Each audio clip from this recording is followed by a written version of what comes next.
the artillery, a tower single-handedly able to give every single zombie on the map Vietnam War flashbacks. With its bottom path being able to deal upwards of 1,000 damage in one shot, it easily makes it one of the best towers in TDX. Oh, but what's that? You don't feel like constantly microing the artillery to deal the most damage output as you possibly can? Well, no problem for you. For the cheap price of $34,000, you can deal up to 800 damage without even having to touch your keyboard. With all that being said, let's go ahead and blow the unit. So, you might be wondering, how did we actually beat Elite with only artillery? Well, come closer. Let me show you how it's done. So first things first, we load into the game and we use this beautiful loadout right here, consisting of artillery and only supports, nothing else. And by the divine power of John Roblox himself, we plowed through the first 7 waves without taking any damage. And soon after, I was able to afford my first artillery and immediately started getting to work. Copy 724, Roger. Send them maintain 2000. Later on wave 14, all my buddies were able to afford their artilleries, and that's when the game really started to pick up the pace and snowball from there. Then the game came to a screeching halt on wave 20 when the abominations came out and really started running through all of our artilleries. We couldn't keep up with them, and we eventually had to micro all the way to the back just to keep up with them. It got so bad to the point where we had to put extra defenses in the back just to deal with the extra leakage. But as the waves kept coming by, it was truly evident that we didn't have nearly as much defense as we would like, for the abominations kept punching through. Even the defenses in the back were barely even able to hold them back. And sadly, when wave 24 came by, we actually ended up losing. But, as a wise man once said, never back down, never what? Never give up. I said, never back down, never what? Never give up. That's right, let's go! So, learning from our mistakes, we decided to not only put in Sniper for the extra defense, but we also decided to remove the weakest link in our team. I am not going up there. I'm not going out there. I'm definitely... Oh. Sorry, bro. So not only will we have a better economy, but better management over the individual tasks each person had. The first few waves were nothing special. We basically did the same thing, giving our prayers to John Roblox and putting the artillery down near wave 7. And then shortly after that, on wave 10 to 11, we had all our artilleries down and we were cleaning up everything. Then came wave 20, the wave that we originally struggled on because we didn't have enough damage to kill the abominations. But this time, I had a 2-4 artillery while my friend Papel had a 5-2 artillery. So we had no problem this time around doing as much damage as we could to take out the abominations before they could get far. Things were looking up as we prepare for the final 8 waves.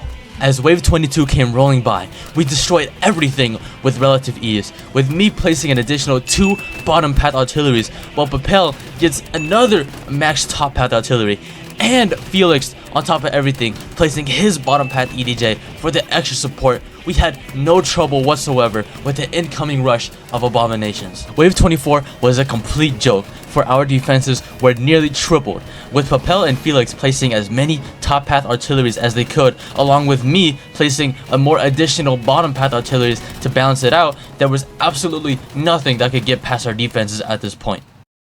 Or so we thought. Wave 26 hit us with a stealthed abomination rush. Normally, this wouldn't be an issue because of the sniper's flare gun ability that temporarily removes the stealth effect, while also having a ton of bottom path artilleries that is able to damage zombies regardless if they are stealthed or not. But there were just too many of them. With the absurd amount of stealth that revived abominations that quickly ran through our defenses, the bottom path artillery weren't able to keep up, along with the sniper's flare gun ability not being able to reveal the zombies long enough for the other defenses to deal enough damage. Our game that once had a bright future was quickly going south. There was nothing we could do but watch as the zombies reached the end of the map. And just like that, we had lost once again. We knew what to do, but we just couldn't execute it according to plan. If only we had someone that could help us out.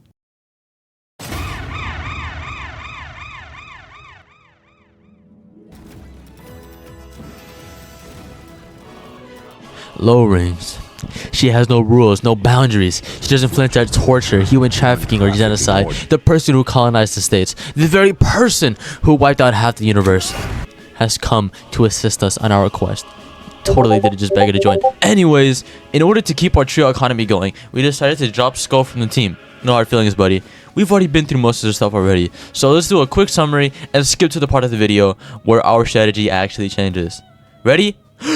Waves 1 through 7 were cleared out by John's will, and immediately after on wave 8 I placed my first artillery. Then waves 9 through 13, Low-Rings and Propel placed their artilleries for their much needed support. Now here's where the first change in our strategy happened. On wave 20, the Abomination wave, we had Low-Rings place down both EDJs for the fire rate boost and cheaper upgrades, while Propel was slowly placing more defenses in the back, setting up for later waves. And I just placed more bottom path artilleries for the extra DPS. Building off of that, on wave 23, I had around 5 2-4 artilleries, while Low-Rings still focused on the supporting EDJs, having a fully maxed out bottom path and almost maxed top path. Propel then sets up a maxed arty in the back, just in case anything manages to squeeze by. Now came wave 26, with it bringing the hidden Abomination rush, only we were well prepared this time, with Low-Rings utilizing both paths for the EDJ, and on top of that, having a maxed out John for the damage buff. I don't know why we didn't think of that before. Propel used the sniper's flare gun ability to maximize shots from the top path artillery, taking down most of the Abominations. A few still got through though, but Propel's extra defenses in the back that he had been building up for the past few waves made sure we can handle the leaks. And with that, we finally beat wave 26. It was the home stretch, only one more wave until the revived Plague Doctor showed up. Wave 27 was all about building up our final defenses in preparation for his arrival. We had no problem whatsoever handling this wave, as Propel revealed the multiplied stealthed Abominations for our artilleries to take out in one fell swoop. This was it. We could feel it. Wave 28. We had more than enough defenses to beat the revived Plague Doctor. All we had to do was spam our abilities and micro the artilleries. Now sit back and relax and enjoy the light show.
Thank you guys so much for watching to the end.